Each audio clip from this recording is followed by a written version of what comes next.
Genesis chapter 7. Ang baha. Sinabi ni Lord kay Noah, "Pumasok na kayo ng pamilya mo sa barko. Nakita ko na, ikaw lang ang gumagawa ng tama sa mundo. Magdala ka ng 7 pares, lalaki at babae, ng lahat ng malinis na hayop, pero 1 pares lang para dun sa di malinis. Magdala ka rin ng 7 pares ng bawat klase ng ibon.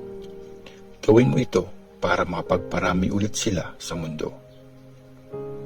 1 week mula ngayon, magpapaulan ako sa loob ng 40 days at 40 nights para mawala na sa mundo ang lahat ng create ko."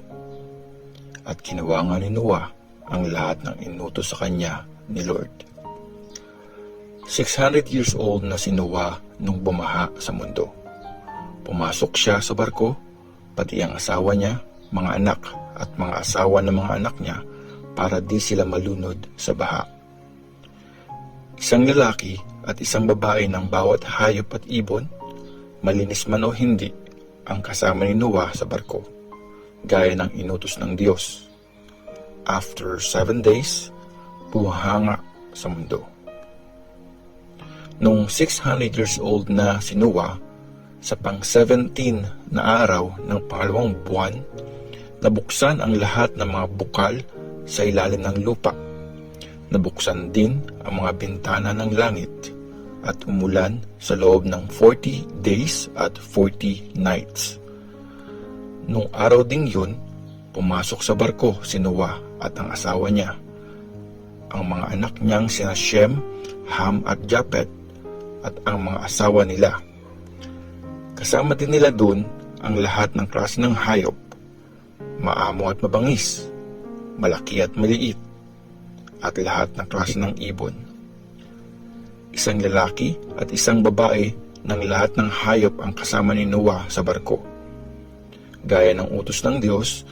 Tapos sinara ni Lord ang pinto ng barko. Tuloy-tuloy ang buhos ng ulan sa loob ng 40 days at tumaas ang tubig hanggang sa lumutang ang barko. Tumaas pa yung baha sa mundo at nagpalutang-lutang doon yung barko. Naging sobrang taas na ng baha at nalubog na doon ang lahat ng matataas na bundok. Tumaas pa ang tubig hanggang sa lumampas yun ng mga 25 feet sa tuktok ng mga bundok. Namatay ang lahat ng nasa mundo, bawat ibon, bawat hayop, bawat tao. Namatay nga ang lahat ng may buhay sa mundo. Binura ni Lord sa mundo yung lahat ng nabubuhay, mga tao, mga hayop, at mga ibon. Sinuwalang ang natira at ang lahat ng kasama niya sa barko. Hindi humupa ang baha sa loob ng 150 days. Genesis chapter 8. Wala na ang baha. Hindi kinalimutan ng Diyos si Noah at ang lahat ng hayop na kasama niya sa barko. Pinaihip ng Diyos ang hangin at nagsimulang bumaba ang baha. Nagsara ang mga bukal sa lupa, pati yung mga bintana ng langit. Tumigil ang ulan at unti-unting humupa ang baha sa loob ng 150 days. Sa pang-17 na araw ng pang-7 buwan, sumadsad ang barko sa isang bundok sa Ararat. Bumaba pa nga ang tubig at sa unang araw ng pang-10 buwan, lumitaw na ang tuktok ng mga bundok. Pagkatapos ng 40 days, binuksan ni Noah ang bintana ng barko at nagpalipad siya ng isang uwak. Lumipad lang yon ng lumipad hanggang sa matuyo ang lupa. Tapos, nagpalipad naman siya ng kalapati para i-check ulit kung wala na ang baha. Pero dahil may baha pa, walang matapuan yung kalapati kaya lumipad ito pabalik sa barko. Nilabas ni Noah ang kamay niya para ipasok ulit yung kalapati. Naghintay si Noah ng 7 araw tapos pinalipad niya ulit yung kalapati. Nung maggagabi na, bumalik sa barko yung kalapati at may tuka-tuka itong dahon ng olive na bagong tubo lang. Dahil doon, nalaman ni Noah na bumaba na ang tubig. Tapos, naghintay ulit siya ng 7 araw bago pinalipad ulit ang kalapati. This time, hindi na bumalik. Sa unang araw ng unang buwan, nung 601 years old na si Noah, wala nang baha. Inalis niya ang takip ng barko. Tumingin-tingin siya sa paligid at nakita niyang natutuyo na ang lupa. Pagdating ng pang-27 ng araw ng pangalawang buwan, natuyo na nga ang lupa. Tapos, sinabi ng Diyos kay Noah, lumabas ka na ng barko kasama ang asawa mo, mga anak at mga asawa ng mga anak mo.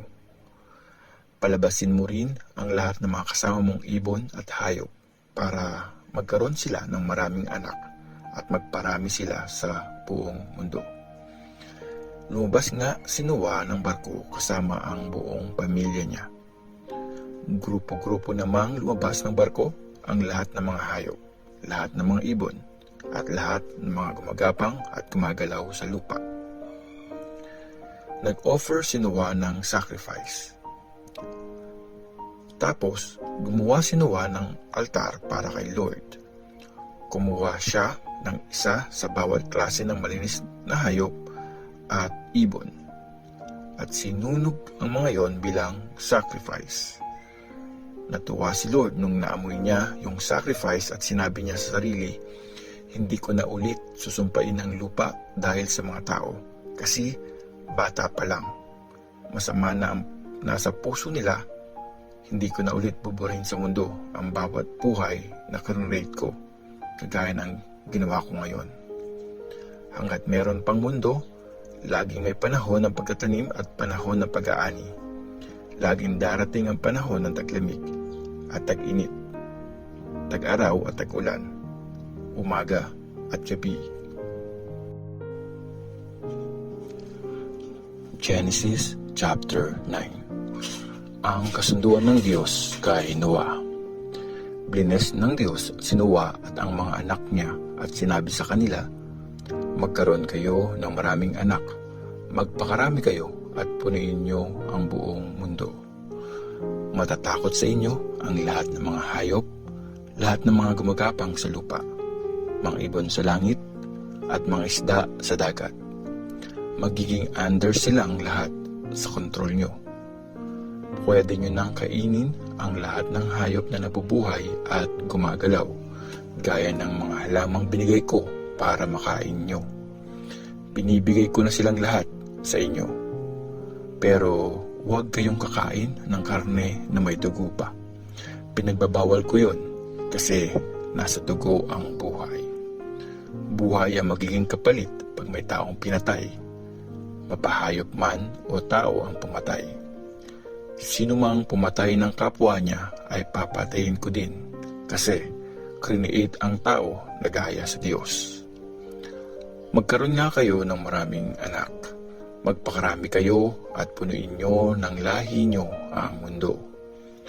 Tapos sinabi ng Diyos kay Noah at sa mga anak niya, gagawa ako ng kasunduan sa iyo sa magiging descendants mo.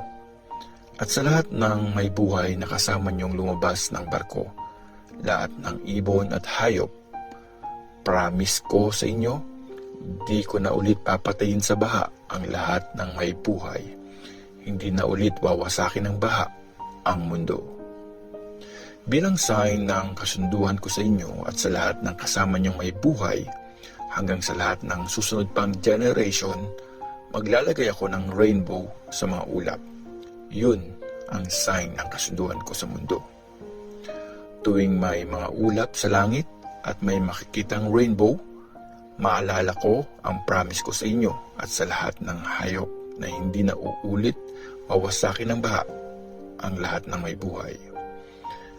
Pag nakita ko ang rainbow sa mga ulap, maaalala ko ang pang-forever na kasunduan ko sa lahat ng nabubuhay sa mundo. Yun ang sign ng kasunduan ko sa lahat ng may buhay sa mundo. Si Noah at ang mga anak niya. Kasama ni Noah na lumabas ng barko ang mga anak niyang sina Shem, Ham at Japheth. Si Ham ang tatay ni Kanaan.